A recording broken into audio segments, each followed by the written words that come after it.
सर्वांना जय विजय महाराष्ट्र. मागच्या एप्रिलमध्ये आणि मेमधील महासभेच्या वेळेस महाराष्ट्र ऑल इंडिया कामगार सेना महाराष्ट्र म्युनिसिपल कर्मचारी युनियनने महासभेबद्दल बाबत आक्षेप निर्माण केले होते की संविधानिक महासभा आहे की असंविधानिक महासभा आहे. कारण जानेवारीमध्ये निवडणुका झाल्या, फेब्रुवारीमध्ये महापौर बसले, फेब्रुवारी मार्च एप्रिल मे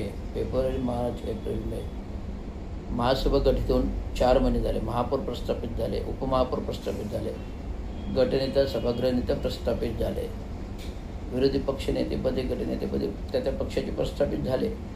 परंतु संविधान, घटना आणि लोकशाही या कायद्याच्या मूल्यामध्ये महासभा होत नाही. याचा अर्थ महासभा असंविधानिक आहे.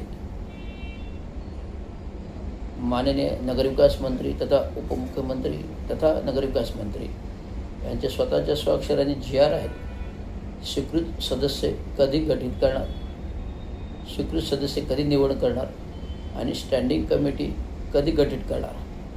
त्यामुळे ही संपूर्ण महासभा असंविधानिक आहे. पुन्हा एकदा म्हणेन, वर्तमानपत्रामध्ये बातम्या आल्या होत्या.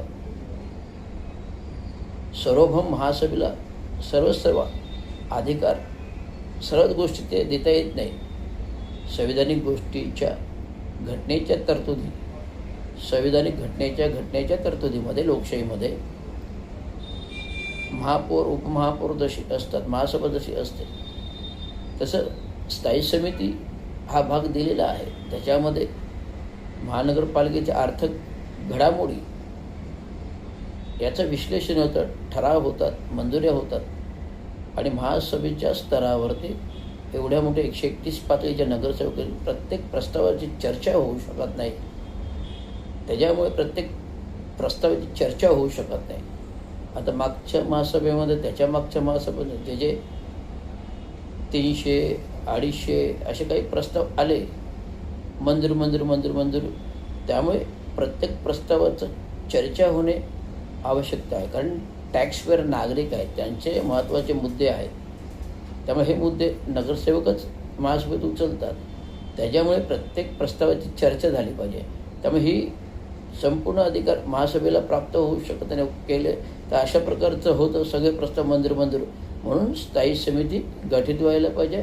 स्थायी समिती सदस्य हे तांत्रिक बाब असले पाहिजे. ही तांत्रिक बाब नसल्यामुळे सगळे प्रस्ताव असे मंजूर केले जातात.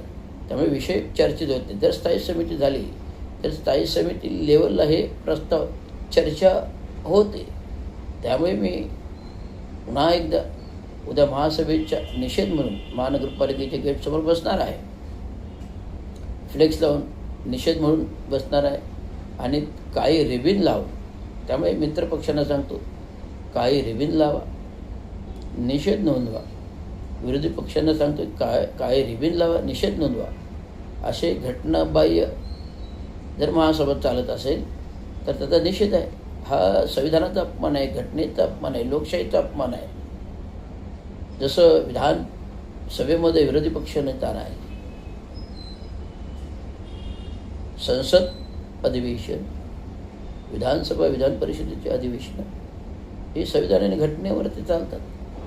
त्यामुळे विधानसभेमध्ये विरोधी पक्ष नसल्यामुळे तसं काही महानगरपालिकेच्या राजकारणामध्ये ठाण्यातलं महानगरपालिकेचं महासभा अशा प्रकारे चालवायची आहे का? त्यामुळे कुठेतरी हा संविधानाचा अपमान आहे, घटनेचा अपमान आहे आणि त्याचा निषेध हा जरूर आपण नागरिक आणि लोकप्रतिनिधी नोंदवायला पाहिजे. धन्यवाद. जय विजय महाराष्ट्र.